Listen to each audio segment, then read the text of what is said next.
Olá, boa noite a você. Este é o Jornal da Record. Senado aprova a proposta que restringe decisões de ministros do STF.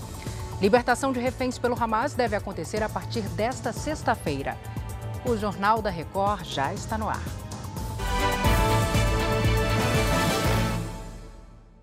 Oferecimento: Bradesco. Quem conhece o truque não cai em cilada.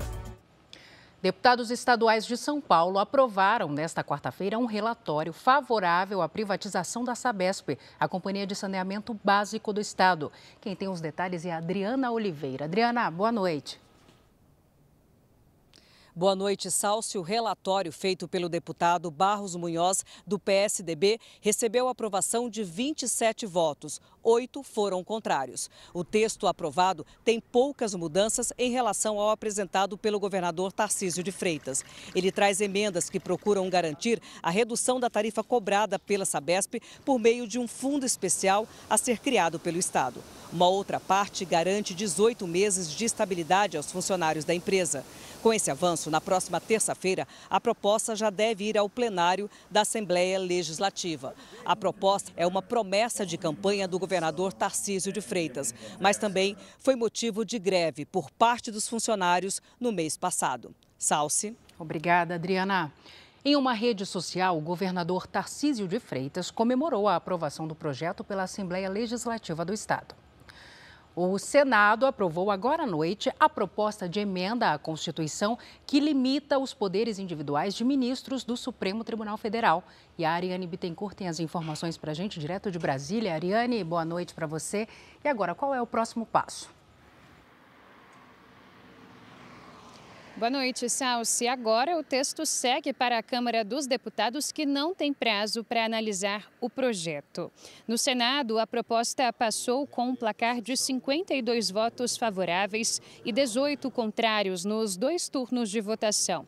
Aqui em Brasília, a PEC é vista como uma resposta do Congresso a recentes julgamentos do STF, que para alguns deputados e senadores estaria invadindo as competências do parlamento. O presidente do Senado, Rodrigo Pacheco, negou qualquer revanchismo. O texto aprovado proíbe decisões individuais de magistrados, as chamadas decisões monocráticas, para suspender a validade de leis e de atos dos presidentes da República, da Câmara e do Senado. Para isso, será necessária uma decisão colegiada com a maioria dos ministros do STF. Salsi. Obrigada pelas explicações, Ariane. Boa noite para você. O ministro Alexandre de Moraes, do STF, mandou soltar 4 réus pelos atos de 8 de janeiro. Eles vão cumprir medidas cautelares, como o uso da tornozeleira eletrônica.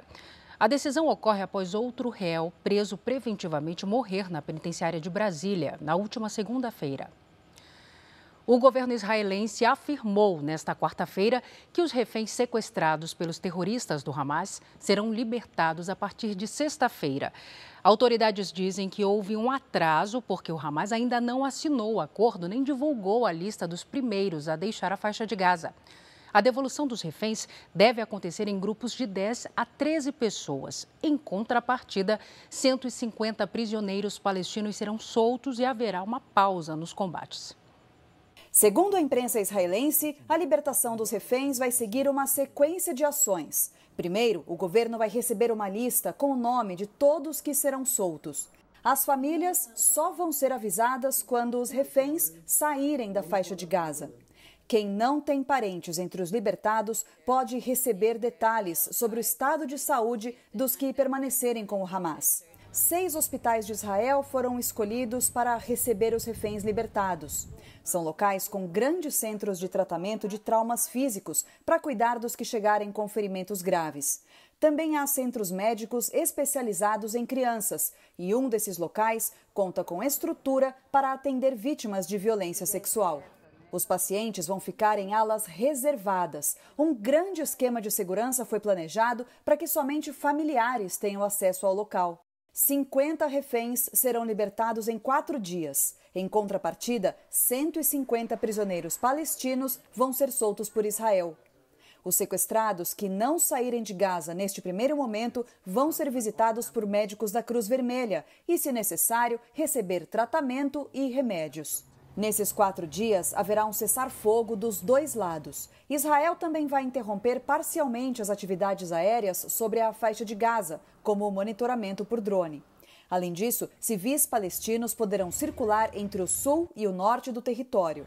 E mais ajuda humanitária vai entrar na faixa de Gaza neste período, inclusive combustível para os hospitais. As famílias dos reféns e dos desaparecidos comemoraram o acordo que vai soltar parte dos 239 sequestrados e apelaram para que as negociações continuem até que os demais também voltem para casa. O grupo disse que só vai haver vitória quando todos os israelenses forem libertados. Israel declarou ainda que a cada 10 reféns adicionais que o Hamas libertar, mais um dia de cessar-fogo pode ser concedido. Enquanto a trégua não começa, as operações de Israel foram mantidas na faixa de Gaza. Por terra, os soldados avançaram na região central do território. O conflito já deixou mais de 15 mil mortos. Hoje, o exército de Israel anunciou que destruiu o quartel-general de inteligência do Hamas em Gaza. Túneis usados pelos terroristas também foram encontrados. Aqui o corredor é muito estreito, mas apesar da escuridão, existe uma rede elétrica que passa pelo local. De acordo com o comando israelense, 400 túneis do grupo terrorista já foram destruídos desde o começo da guerra. Aqui no Brasil, prefeituras do interior de São Paulo aderiram ao Pacto Nacional pela Consciência Vacinal. O evento foi na Faculdade de Medicina de Jundiaí. O termo de adesão foi assinado pelo prefeito da cidade e representantes de outros 6 municípios que ficam no entorno. Autoridades da região e do Conselho Nacional do Ministério Público estiveram presentes. Estados, municípios e instituições estão aderindo ao projeto do Conselho Nacional do Ministério Público, que tem como objetivo desenvolver ações para conscientizar a população da importância da imunização e evitar o retorno de doenças que já tinham sido erradicadas. Termina nesta quinta-feira o prazo para o presidente Lula sancionar o projeto de lei da desoneração da folha de pagamento. Milhares de postos de empregos podem ser fechados se a medida não for prorrogada. Nos Estados Unidos, escritores entraram com um processo coletivo contra a Microsoft e a OpenAI. Os autores cobram direitos autorais por obras usadas para treinar a inteligência artificial desenvolvida por essas empresas. A inteligência artificial precisa ser abastecida com um imenso banco de dados para se desenvolver. E o material usado nesse treinamento agora é alvo da justiça americana. Milhares de autores de obras de não ficção alegam que foram roubados. Isso porque, no desenvolvimento da inteligência artificial, os programadores teriam usado informações de livros sem autorização dos criadores. Pesquisas que levaram anos para ficar prontas não foram remuneradas. Agora, escritores se uniram em uma ação coletiva contra a OpenAI e a Microsoft, principal investidora da criadora do software ChatGPT. A acusação pede o pagamento de indenização pelo uso das obras, já que as duas companhias lucraram milhões com a venda da plataforma. A ação foi aberta em uma corte federal em Nova York. Não é a primeira vez que escritores entram na justiça contra a criadora da ferramenta capaz de criar textos e responder a perguntas complexas dos usuários. Um processo semelhante foi aberto por autores de obras de ficção, mas está parado nos tribunais americanos. Além do processo, a OpenAI passa por um momento delicado. A startup anunciou que Sam Altman voltará ao cargo de diretor depois de ter sido demitido na última sexta-feira por disputas internas sobre os rumos das pesquisas. Mais de 700 funcionários ameaçaram abandonar as funções caso a saída do executivo não fosse revertida.